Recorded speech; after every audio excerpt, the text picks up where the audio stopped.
you sent me a few slides. Hmm. These don't necessarily have to do with stocks, but this is a good starting point when thinking about investing Yeah. and just, the importance of investing and just some very simple pictures to give us an idea. Yeah. So let's just go through. Oh, not this one. Way back here. Yeah. There There it you go. is. Okay, start with this one. Explain what is this? The rule of 72. So this is actually what really attracted me to the industry in the first place. See, I always knew that there were people out there that were investing money. Yeah. All I knew about the stock market up until I was like 27 years old was that I just associated it with gambling. And Mm. I'm really not a gambler. I've never even bought a scratch ticket.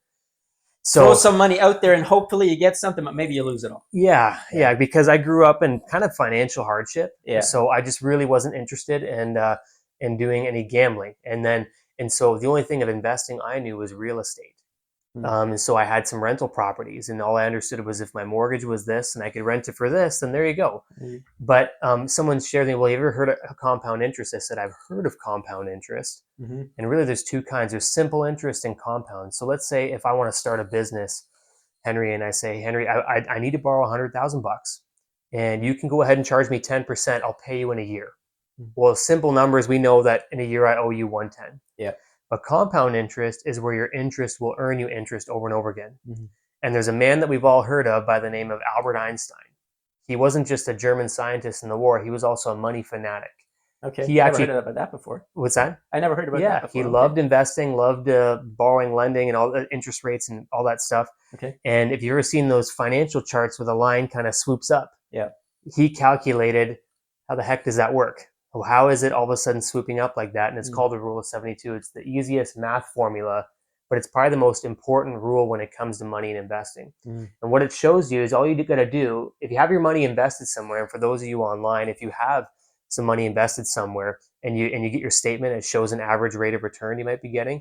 The rule of 72 says if you take the number 72 and you divide it by the interest rate, it's going to show you almost to the T how long it takes that money to double.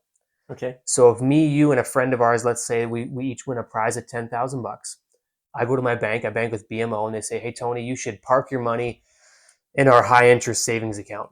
Well, 72 divided by 3 is 24. So it takes 24 years for my money to double. Okay. Not super exciting. Yeah.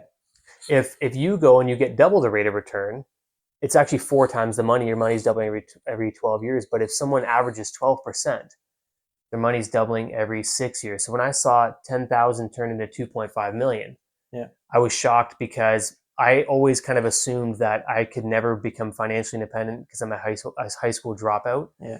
And I don't come from money. I'm not expecting a big whopping inheritance one day. But then when I saw that, I realized it's not true.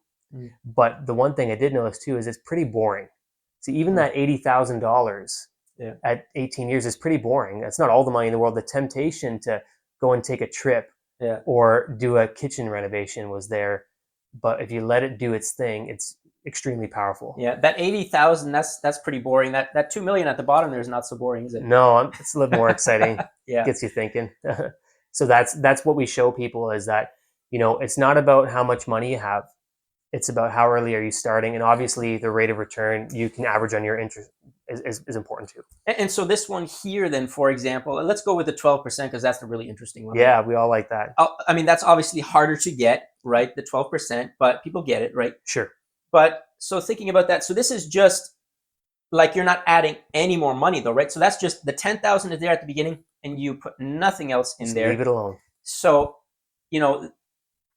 for each of these, I guess, each of these columns, it would be higher if you're investing every month. You start with 10,000, then every month you're putting another 100 in for 40 years or whatever, or 200 or 500.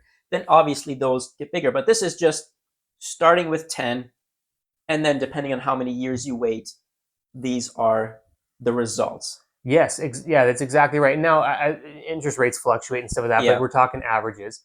That's basically how it works. Okay, so this is a simple diagram. So that makes sense. So you said the percentage, whatever percentage, and so if somebody else is investing or maybe has somebody investing for them, and they say 7%, like we're giving you 7% a year, then you would just say 7% divided by 72, and then that's going to tell you this information as well. Almost to the T, and that's just kind of where they know they're on track to have. Yeah, absolutely. Okay, let's go to the next slide then that you sent me. So the high cost of